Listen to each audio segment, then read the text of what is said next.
Conscious embodiment with our brand new original theme music. I'm so excited. I'm so excited about this. This has been in the works for a couple of weeks now, so, right?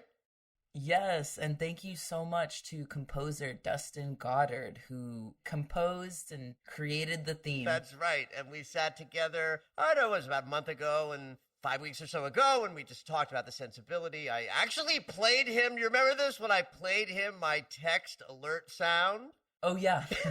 Because I have this very quirky sort of text alert sound, so of course, quirky and surprising was kind of the direction we give. Anyway, that's our theme music, kids. So from here on out, Conscious Embodiment will be put together with this wonderful theme music that was composed specifically for us. I'm very excited. Yay! Yeah, thank you so much. Yes, thank you, Dustin. Here we are in the week of October 4th through 10th. Again, we're not quite into the big, juicy months of the year that are coming. October's still quiet-ish, but it's a big week. It's got a new moon.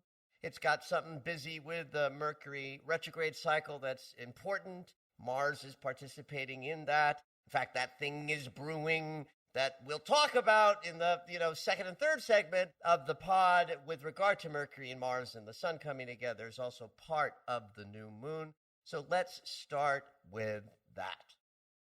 All right, we're in Libra season, right? So our conscious awareness is aligned with our relationships, balance and harmony, whatever that might mean for you at this point in your life.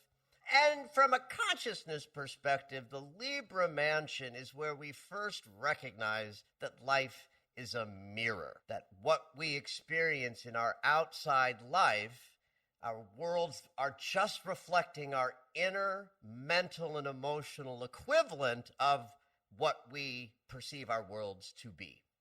In fact, if you think about the bottom first 6 archetypes of the zodiac, which is Aries through Virgo, that's the personal signs that connect to who we are as individuals and how we then relate with our immediate environment.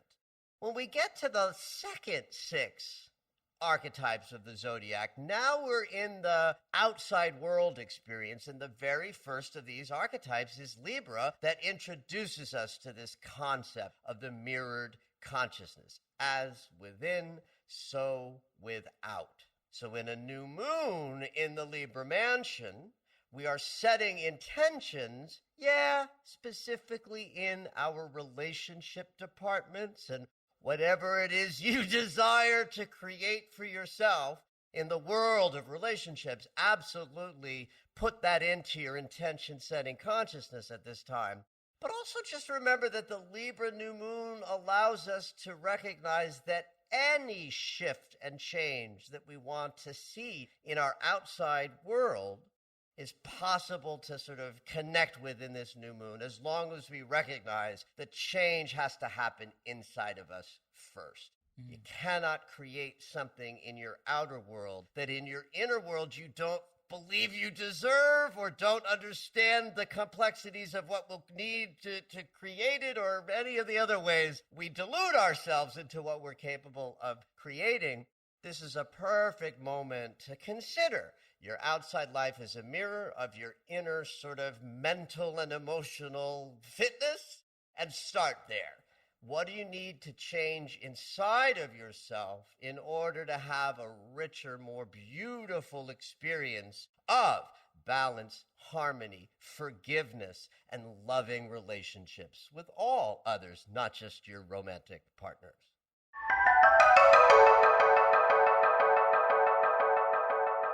Something that is brewing that's irrespective of the new moon, but happens to be accelerating into fullness, or what we call in astrology perfection, is Mercury's retrograde getting close to the sun, and Mars in Libra also in the same sort of territory where the new moon is going to take place. So this moon has not just the sun and the moon in Libra, it also has Mercury, the planet of the mind and our thinking and our perceptions, and Mars, the planet of our walk, our choices, our decisions, and our decision-making capacity, if you will.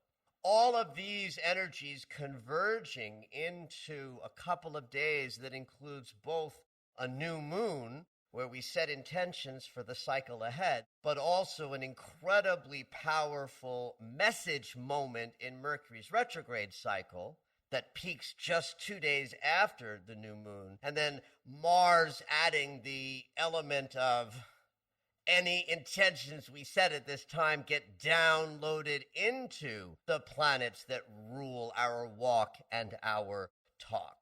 That's one of the benefits of a new moon where Mercury and Mars are directly participating. It's like if we set an intention now, Mercury's in the house to keep our minds focused on these intentions. And the idea that Mercury is appearing to move backwards, and that means he's dialed slightly into our unconscious territory, which is where all creation emanates from, then intentions we set get downloaded into the depths of our psyche, because the receiver and the giver of our intentions is our mind, is our thinking. That's how we create intentions, with words and language, and that's Mercury's domain. Mercury's backward status allows the intentions we set to go deeper into that fertile soil of the law, where we must plant all our seeds of intention. Sounds like a critical moment. Well, absolutely. When you think about, how important is it, how important is it? This is an important moment of intention setting, because Mercury is present and dialing these intentions more deeply into our psyche, and Mars is in the house too, which means there's a greater likelihood that intentions you do set at this time will also be dialed into your psyche of action, movement, and decision-making, such that as we move down the way after this new moon on the 6th, we are likely to have those intentions sort of dialed into our behaviors and choices more naturally because of Mars's presence.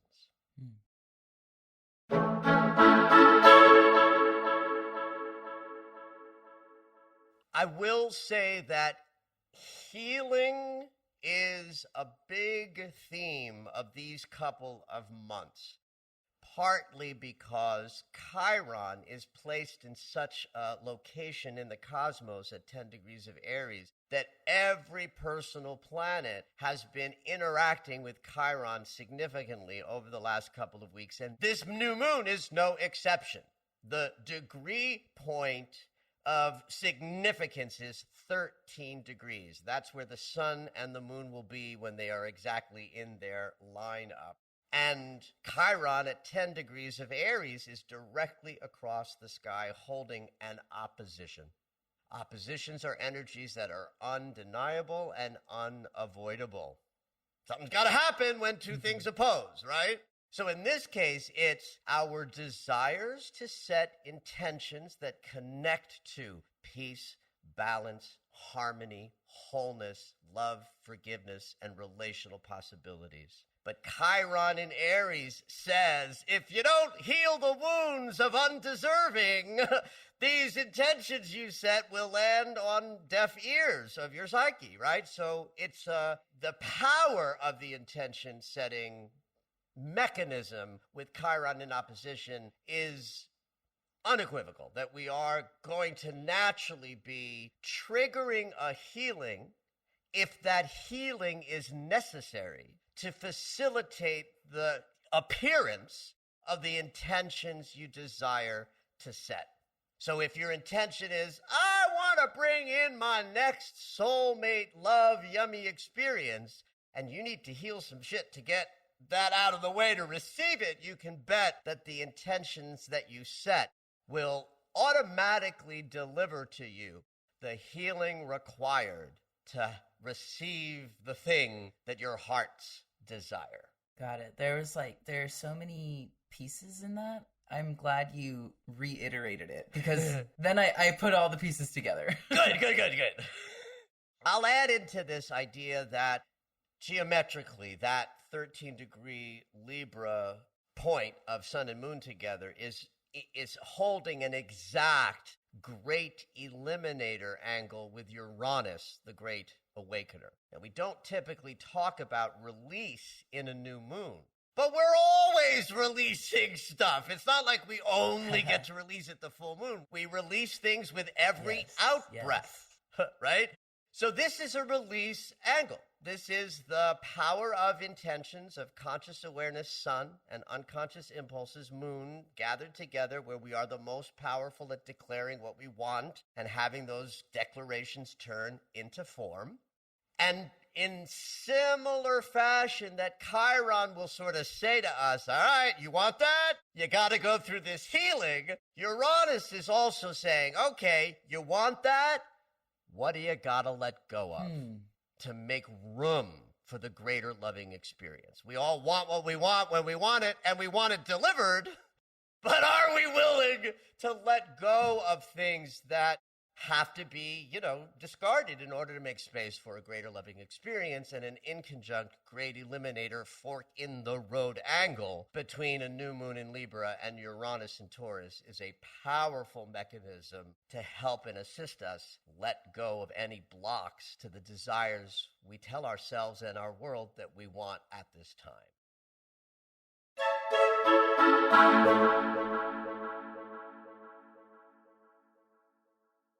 One of the things that happens this week is actually something that I think a lot of people are going to be glad once I explain it. Is Venus is finally leaving Scorpio and entering Sagittarius. She does this on October 7th, that's Thursday, and we get out of some territory that has been really profoundly emotionally tumultuous. Venus is not happy in the sign of Scorpio. It's too much intensity. Even just the idea of Scorpio being the archetype of death, and of course, therefore, rebirth and all change and transformation, is antithetical to Venus's sort of declaration that love is all there is. Now, that doesn't mean that Venus in Scorpio means there is no love. It's just that love takes the form of death and rebirth, great intensity, change and transformation. So we don't feel as readily loving when Venus is in Scorpio. We're more likely to feel intensely. We're more likely, when triggered or hurt, to have the impulse to kill the object of our suffering off, as opposed to moving more towards forgiveness. And for the last couple of weeks, you've had Venus in her detriment in Scorpio, so emotions have been more intense and difficult. You've had Mars, who's still in the sign of his detriment, Libra, where decision-making is impossible, and his ability to sort of mitigate anger is difficult because the balanced, harmonious Libra mansion isn't, a good match for Aries-driven Mars fire, right? And even Mercury being retrograde is debilitating from the neck up. So the fact that one of these personal planets is finally moving out of detrimental territory and into yummier territory is the first sort of lightening up of about 4 or 5 weeks of challenge in how we sort of be in our bodies, in our minds, and in our hearts.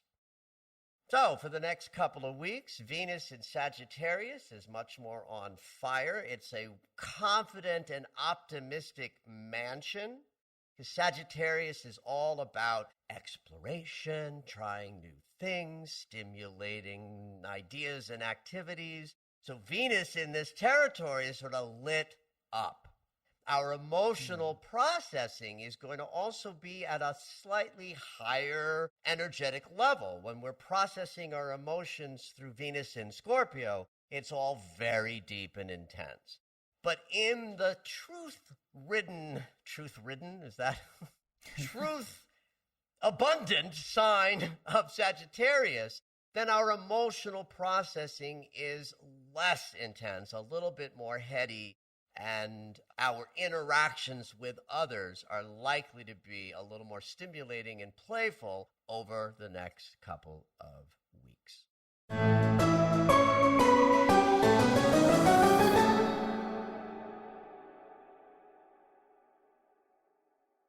So on the 9th, which is Saturday, this coming weekend, we move through the most important day of every Mercury retrograde cycle.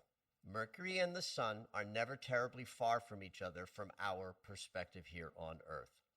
And twice in each cycle, if you think of the whole 88-day orbit of Mercury, twice in that cycle, Mercury and the Sun come together by conjunction. That would mean from our perspective on Earth, if we could see Mercury and the Sun, we'd notice that they are in the same spot. So when our conscious awareness luminary, the Sun, meets up with Mercury, the planet of our thinking, we have an important alignment between our awareness and our thoughts. Now, you might think those are like the same thing, but they're not. And in fact, I think astrology gives a perfect example for understanding the distinction between who you know yourself to be and your thinking mind that perceives your world that's part of that, but isn't that. In other words, you are not your thoughts.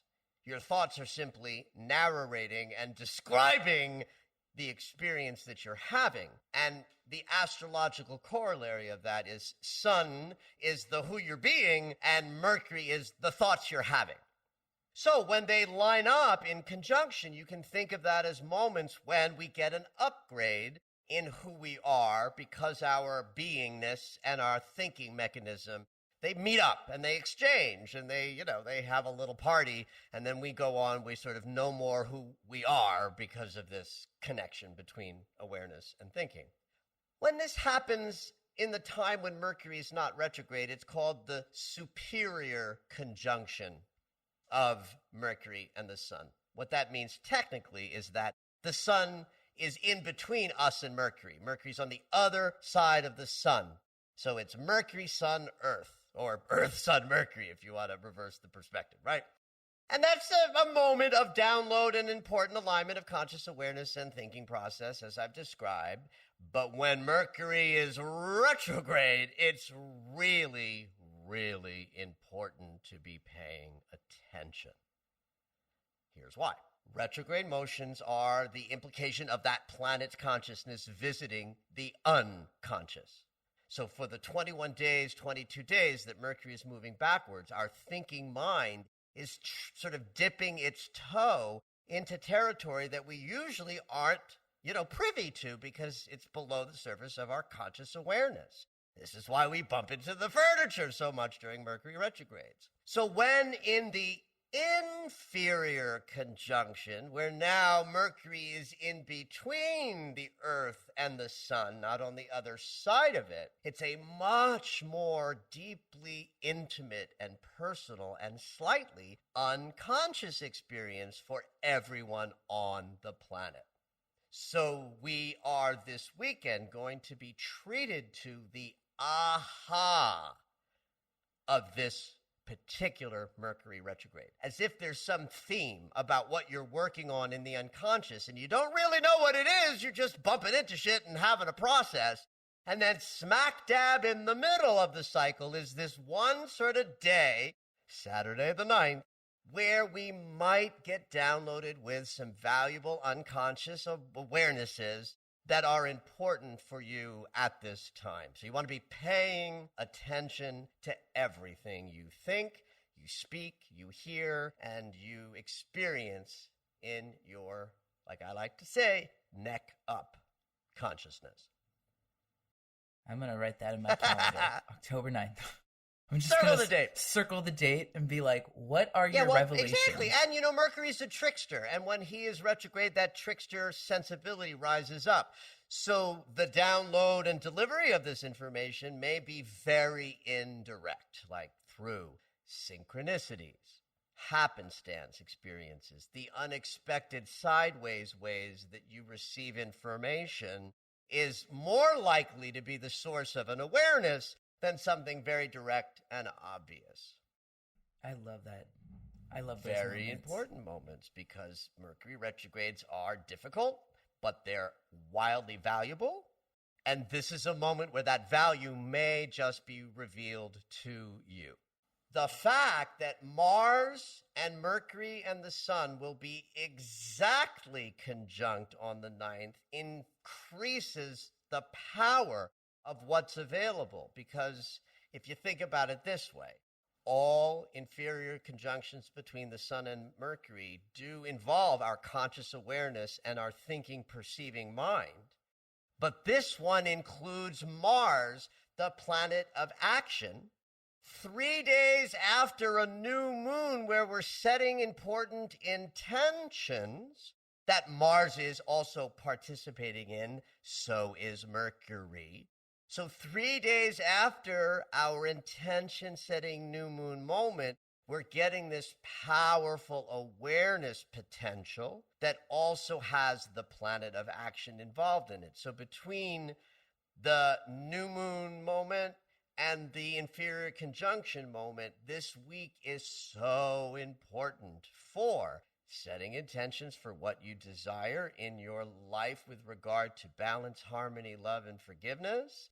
And also knowing that the presence of Mars is going to allow you to make choices and decisions that align with those intentions because of the proximity of these 4 bodies, Sun, Moon, Mars, and Mercury, hanging out together all week long.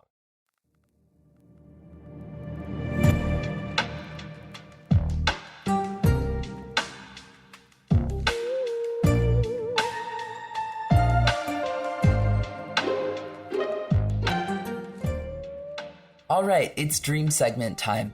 Every week, Dr. Michael will interpret dreams that are sent in via email or take a live caller.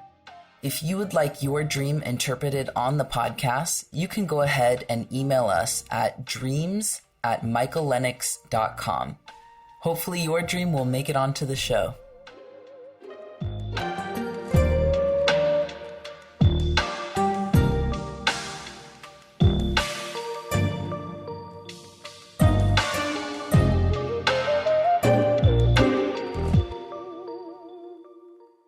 Welcome to this week's stream segment. I believe we're doing something a little different this week, right, Yeah, Michael? it's a little bit different this week because Lise DeGeer, who's our dreamer, is not live. This is a recording she sent to me a bunch of weeks ago. But I was so compelled by both the dream and the dreamer that I wanted to share this dream, and I asked her permission. Could we play the recording? In fact, it's funny. I'm pretty sure she made this recording from bed.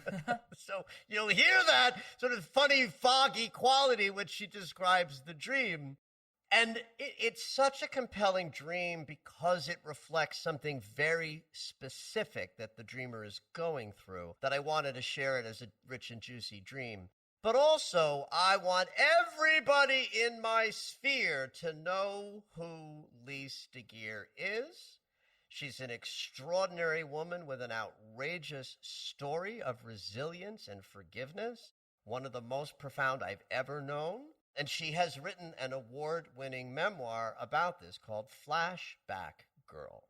Lise DeGeer, who was my best friend in 1st, 2nd, 3rd, and 4th grade, was covered 65% of her body in 3rd-degree burns from a tragic accident that happened with an exploding can of fuel being put on a fire by her mom in a manner that was obviously explosive and dangerous and caused this fire. And the storyline that unfolded based on the dysfunction of this family is a chilling story of difficulty and challenge, and the resilience and forgiveness that Lisa's life has been about is a beautiful inspiration to read. And so I tell everybody who comes anywhere near me to read Flashback Girl. You can get it anywhere books are sold. And she's going to be a guest on this podcast in a couple of months to tell her story in an interview with me. I'm very excited for that.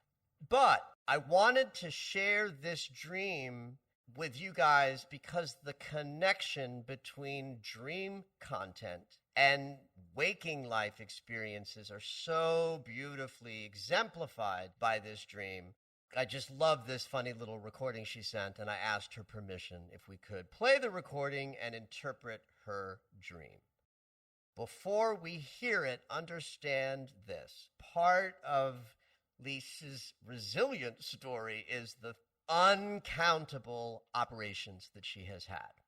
Skin grafts and the like since she was 5 years old. You know, scar tissue doesn't expand like regular tissue does. And so since her torso is where the brunt of her scarring is, this is a woman who's never taken a full breath in her life because the constriction of the scar tissue is too great. But technology has advanced, and there's a surgery she can choose to have that allows for an expansion to occur in this hardened flesh. But of course, the choice to do so is a tough choice because it's painful and brutal and another bunch of surgeries. It's also kind of elective, right? So she can get through the rest of her life in the same way she's gotten through the last 6 decades. But she opted for the surgery, and right before she went in to have this, the first piece of this surgery, she had this dream. I have been cast in a production of Hamlet. I'm not married, but I do have Julia. Julia has also been cast in this production. I go to the first rehearsal, and I'm in the dark. The lights are not on. The director hands me the script. I ask him first if I need to bring my own script, and he says, no, we have that for you. And he hands me the script. The director is Sam Caponegro, who was one of my father's first Uppsala students, and I know him well. And he's kissing me and kissing me and kissing me in the dark on the cheeks. But it looks inappropriate, although it doesn't feel that inappropriate because I know him well. Anyway, he stands up and walks away. And a man, a younger man, much younger, comes and sits right next to me now. And I lean over and I say, oh, it's fine. I know the director. I've known him all my life.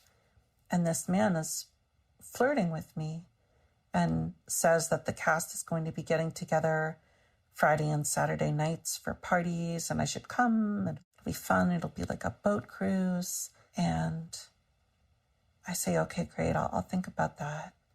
Then I stand up to start to read my scene from Hamlet. And I've got a light and I'm standing up to read it.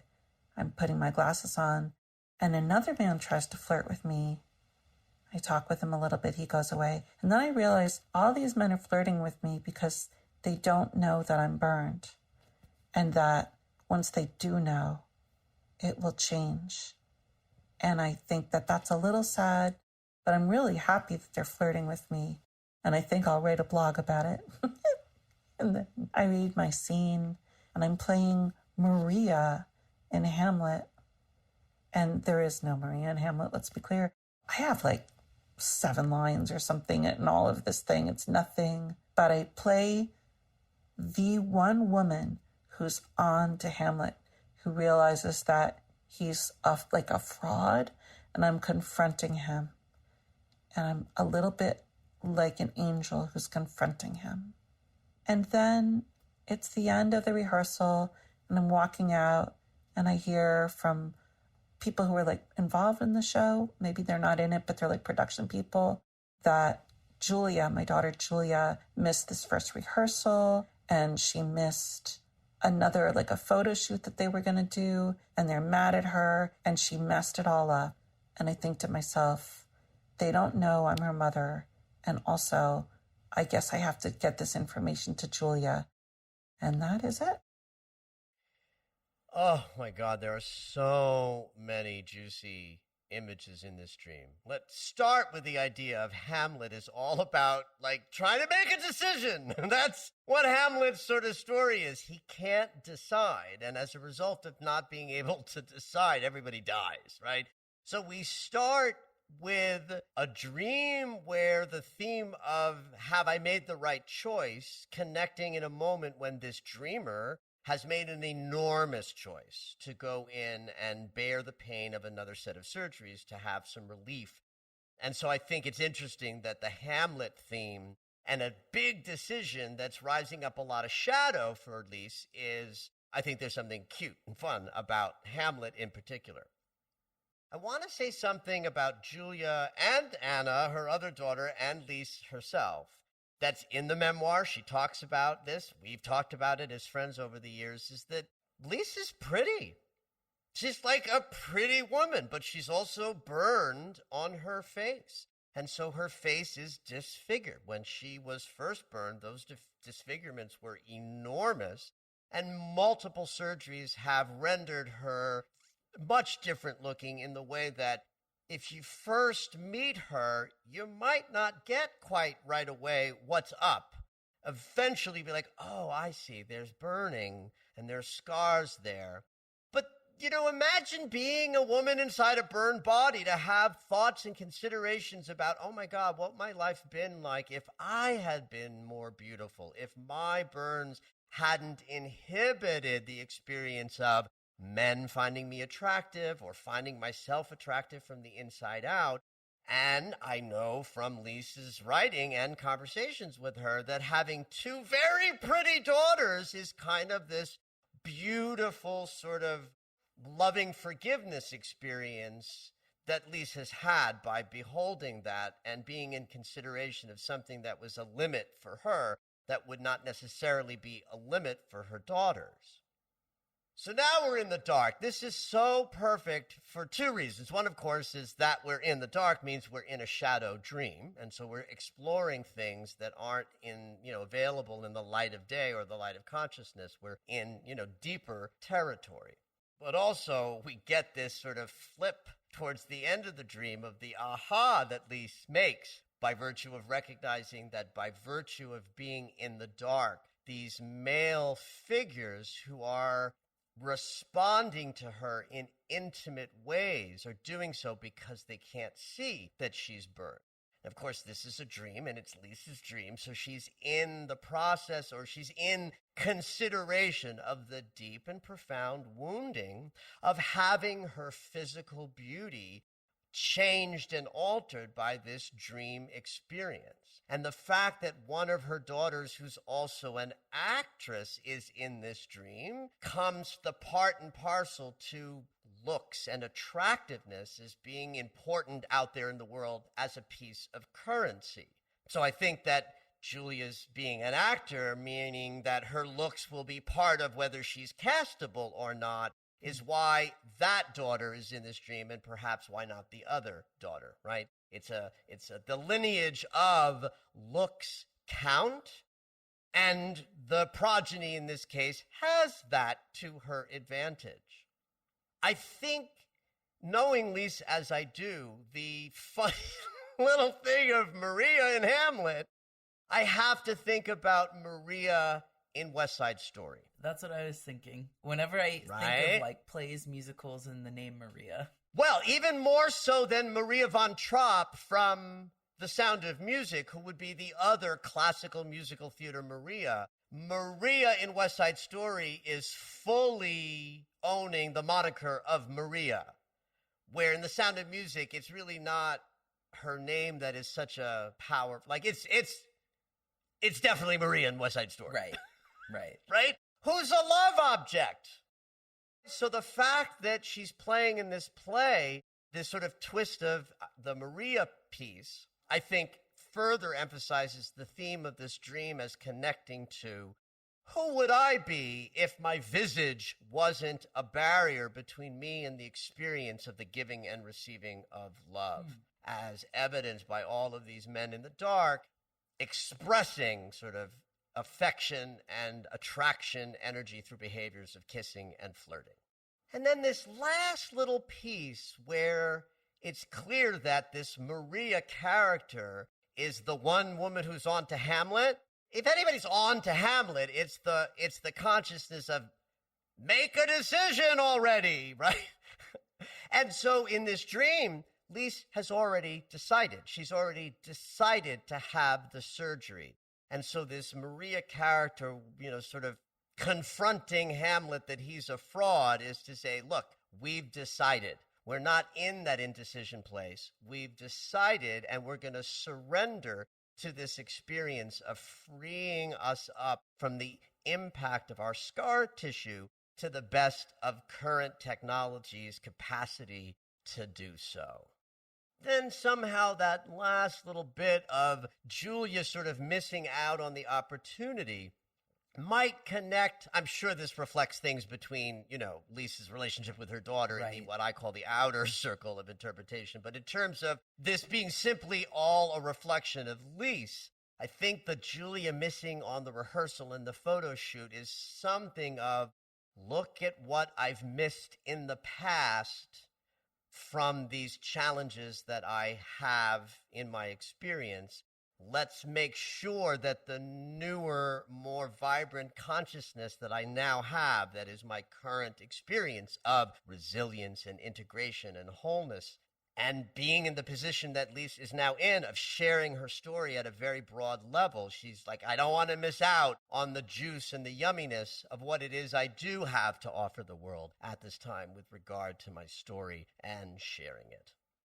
It's interesting because I guess as an amateur dream interpreter, my assumption would have been like, oh, maybe she's stressing about her daughter's future, and that's what that is. So it's interesting to hear. Well, I love that you say that, because that is, in fact, probably reflected in the dream, right? But it connects to the idea of there being an inner circle of interpretation where it's just all about the dreamer, and then what I call the outer circle of interpretation where absolutely the dream is reflecting her relationship with her daughter and thoughts and feelings she might have about her and her choices. But Lisa isn't here, so I can't ask the kinds of questions that I would need to ask to process that element of the dream experience, so we stick with the inner circle.